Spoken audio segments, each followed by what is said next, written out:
Elections BC says it is not contemplating extending the deadline for the referendum on the harmonized sales tax yet. But BC's chief electoral officer is monitoring the situation in Ottawa, where MPs are debating back-to-work legislation aimed at ending the postal dispute. Today, BC Finance Minister Kevin Falcon spoke to the Greater Victoria Chamber of Commerce as the debate over the HST kicks into high gear. It's the battle of the stickmen. The BC Federation of Labour has unveiled TV ads attacking the harmonized sales tax, using stickmen figures that closely resemble the BC government's own ads promoting the tax. The dueling ad campaigns are on the air ahead of the vote on the HST in a mail-in ballot that's currently at the mercy of the postal dispute. And allow the public to at least make an informed choice. Speaking to the Greater Victoria Chamber of Commerce, the finance minister said there is a lot of misinformation floating around about the tax. I think the approach the NDP is taking is, frankly, I'll be candid with you, I don't think it is principled. I think it's very, very political, and that's fine. It's within their rights to do that.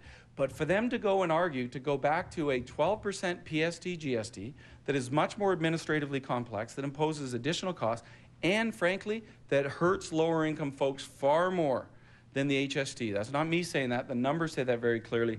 I think is just kind of an interesting position. The finance minister says while the government may have fumbled the ball on the introduction of the HST, he says the majority of families in the province will be better off under a 10% HST set to take effect in 2014. HST is good tax policy in the long term for the province, and the changes that have been done to the HST, the reduction to 10%, addresses many of the concerns that we had with the initial implementation of HST. I think there are many people who believe that you have to vote no to get rid of the HST instead of yes. Victoria Beacon Hill MLA Carol James, who has confirmed she will run in the next provincial election, says any misinformation about the tax is coming from the BC Liberals at taxpayers' expense. The new ads that they're using with $5 million of our taxpayer dollars are trying to tell us that the HST has dropped to 10%. Well, that's years away.